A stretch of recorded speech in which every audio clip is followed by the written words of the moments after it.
So every time I go to a city, I have someone come up to me, and usually multiple people come up to me and say, I need to talk to you about something privately. I have these thoughts sometimes, and I don't know if I really believe in Allah subhanahu wa ta'ala, and then I have these issues with faith. And is Allah going to punish me because I'm having these thoughts, and because I'm having these whispers, and because I'm having these doubts? And the Prophet ﷺ, he puts us at ease by saying to us two things. He says, one, that you could be having a conversation, people could be sitting around talking, and they'd be pondering upon the greatness of Allah subhanahu wa ta'ala and saying, Allah created this, Allah created that. And then one of them would say, فَمَنْ خَلَقَ اللَّهِ? So then who created Allah subhanahu wa ta'ala? And that's a hadith in Sahih Muslim. And the Prophet ﷺ, he also said in another hadith in Sahih Muslim that a person might be actually contemplating, doing tadabbur and tafakkur, actually reflecting and contemplating on the creation of Allah subhanahu wa ta'ala, and feeling this high point and saying, who created this? And you would say, Allah subhanahu wa ta'ala, and you're admiring the creation of Allah subhanahu wa ta'ala.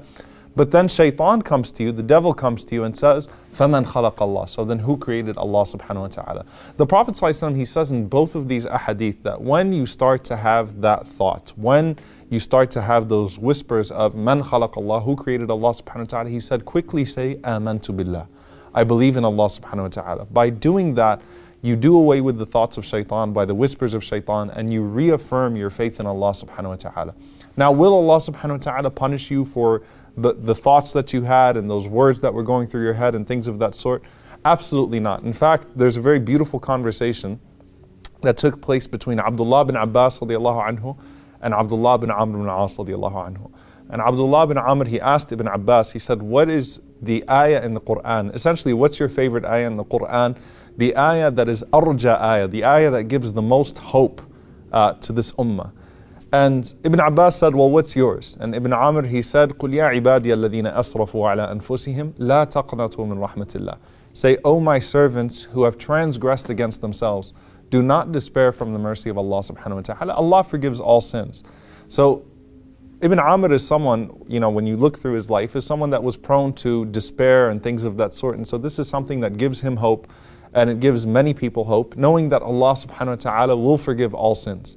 Ibn Abbas radiallahu ta'ala anhu, he responds and he says, as for me, what I see as the ayah which gives the most hope is when Ibrahim alayhi salam said to Allah subhanahu wa ta'ala, Rabbi alladhi yuhyi wa yumit. O my Lord, who gives life and who gives death. Arini kayfa tuhyi al-mawta. Show me how you give life to the dead. Now realize Ibrahim alayhi salam, the ayah before tells us that Ibrahim alayhi salam was just arguing with Nimrud, saying, Rabbi alladhi yuhyi wa yumit, that it's my Lord who gives life and who gives death. And Nimrud responds and says, Ana uhyi wa umit, I'm the one who gives life and who gives death. And Ibrahim alayhi salam says, فَإِنَّ اللَّهَ يَأْتِي بِالشَّمْسِ مِنَ الْمَشْرِقِ فَأْتِي بِهَا مِنَ الْمَغْرِبِ. Well then, Allah subhanahu wa ta'ala, brings the sun from the mashriq, He brings the sun from the east, so bring it from the west. فَبُهِتَ الَّذِي كَفَرَ. And so Nimrud was left in absolute, he was absolutely stunned. Why? Because Nimrud's idea of giving life and giving death, he brought someone that he had sentenced to death already, and he said, you're free to go. And then he brought a completely innocent man and he killed him. So he said, I give life and I give death as well. Now Ibrahim alayhi salam just put forth a logical argument that clearly Allah subhanahu wa ta'ala gives life and gives death in a way that we cannot give life and give death. And he gives this example of how Allah brings the sun from the east, so bring it from the west. In essence, control the sunrise and control the sunset if you really feel like you're in control. But Ibrahim alayhi salam still asked Allah subhanahu wa ta'ala, Arini kayfa tuhyi al-mawta. Show me how you give life to the dead. Now Allah subhanahu wa ta'ala said, أَوَلَمْ تُؤْمِنْ? Will you not believe? قَالَ بَلَى وَلَكِنْ لِيَطْمَئِنَّ قَلْبِي. He said, I fully believe, but this would put my heart to rest. And Allah subhanahu wa ta'ala actually honored the request of Ibrahim alayhi salam by telling him to take birds and to put them into pieces and put them on different mountains, and Allah subhanahu wa ta'ala would bring them back together. Now Ibn Abbas radiallahu anhu, why does he say that ayah is the ayah that gives the most hope, that ayah is really his favorite ayah? Because Rasulullah sallallahu alayhi wa sallam, he commented on that ayah by saying, نَحْنُ أَحَقُّ بِالشَّكِّ مِنْ إِبْرَاهِيمِ. We have more right to doubt than Ibrahim alayhi salam. Now, is this hadith of the Messenger sallallahu alayhi wa sallam suggesting that Ibrahim alayhi salam had a doubt in Allah subhanahu wa ta'ala, that he doubted Allah in any way? No, because Ibrahim said that I believe. But لِيَطْمَئِنَّ قَلْبِي, this would increase my iman, this would increase my faith if you showed me how you do it, O Allah. And so the Prophet ﷺ is telling us, as Ibrahim ﷺ asked Allah subhanahu wa ta'ala for that, and Ibrahim ﷺ wanted his heart to be put at ease, we also as human beings at times want to be put at ease. And we have these whispers and we have these doubts. And Allah subhanahu wa ta'ala will not punish us for those whispers. Allah subhanahu wa ta'ala will not punish us for internal conversations or internal dialogues. The Prophet ﷺ, he said that Allah has forgiven my ummah ما حدثت به أنفسها ما لم تقول أو تعمل به, as long as that person has only spoken to himself, meaning you're having these internal whispers, but you haven't spoken of them or acted upon them. Don't worry, Allah subhanahu wa ta'ala is not going to punish you. These are whispers clearly from the shaitan to take you away from Allah subhanahu wa ta'ala. Now, going back to the request of Ibrahim alayhi salam, does that mean that there is logic provided for every ruling in the Sharia, for every story, for every incident? Can we find a logical explanation? No, absolutely not. You use your aql in Islam, you use your intellect to arrive at the integrity of the naql, to arrive at the integrity of the text. So I know anything that comes from Allah and His Messenger sallallahu alaihi wasallam is absolute truth, even if my logic doesn't agree with it. However, if I find the proof of it, and that's the beauty of studying and the beauty of seeking knowledge, إِنَّمَا يَخْشَى اللَّهَ مِنْ عِبَادِهِ الْعُلَمَاء, those who have a greater awe of Allah subhanahu wa ta'ala are those who are learned. Why? Because by studying the proofs and by studying the evidences and by studying context, your faith increases because almost everything does have a logical explanation to it. But even when it doesn't, I know I've used my intellect, I've used my aql to arrive at the conclusion that there is no way that the Quran and the Sunnah are not divine. And so by doing so, that puts me at ease with everything that comes after that. And so you find Abu Bakr as-Siddiq radiallahu ta'ala anhu, when the Prophet sallallahu alaihi wasallam, he took his night journey, the journey of al-Isra wal-Mi'raj.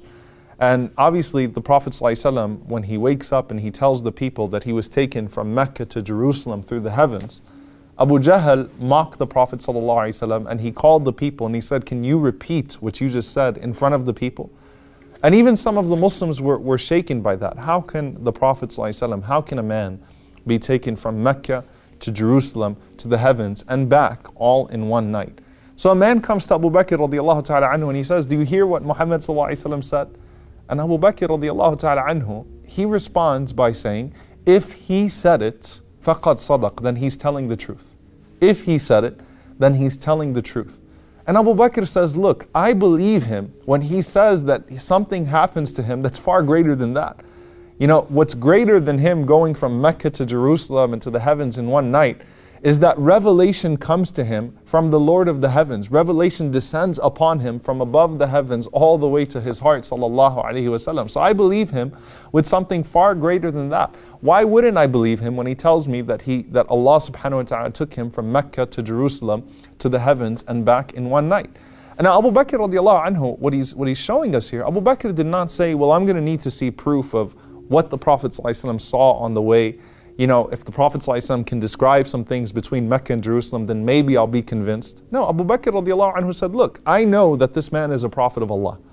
I know that this man receives revelation sallallahu alaihi wasallam. So I believe him with whatever he says.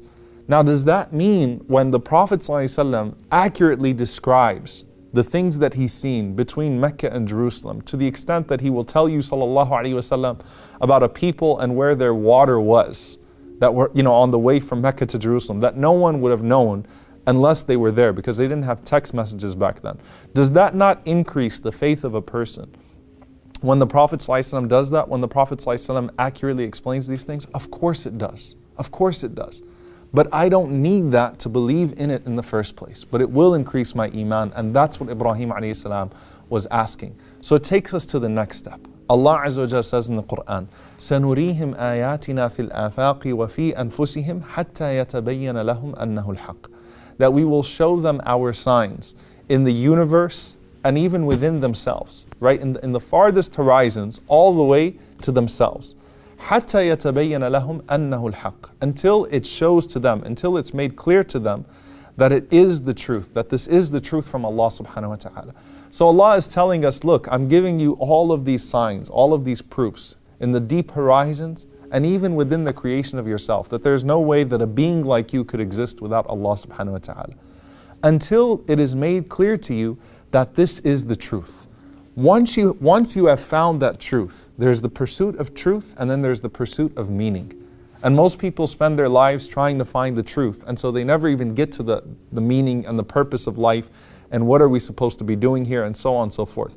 As believers, as Muslims, we've already arrived at the truth. We already know that this is the truth. So now the entire journey of life becomes finding the meaning. And even atheists, I always say this, that when you're debating with an atheist or you're speaking to an atheist, by the end of the conversation, they'll be an agnostic, right? They'll start off by saying there is no God, but then when you put forth all the proofs, they'll say, well, there might be a God, or I can see how there would be some divine energy or some God, but I don't think that there is any religion or any guidance, or we're just left to be and we're not sure, and so on and so forth. So could all of this, the answer to that would simply be, could all of this simply be without meaning? Do you really think Allah subhanahu wa ta'ala created that? If there is a God, if you're convinced that there is some kind of divine energy and something that brought us here, because it clearly is, would you really say that all of this is for nothing? That there is no meaning to it, that there is no purpose to it whatsoever? And Allah subhanahu wa ta'ala says in the Quran that we did not create anything without purpose. Allah didn't create anything in abath. Everything was created for meaning and purpose. And so for the believer, the journey now becomes a journey of purpose and meaning. Assalamu alaikum wa rahmatullahi wa barakatuh. I hope you enjoyed and benefited from this video. If you did, then please do share it. And if you'd like to follow the rest of the series, then please do click on the top box. And if you'd like to see all of the other episodes and the other videos we have to offer, then please click on the box under that. And don't forget to subscribe to the channel for more amazing content.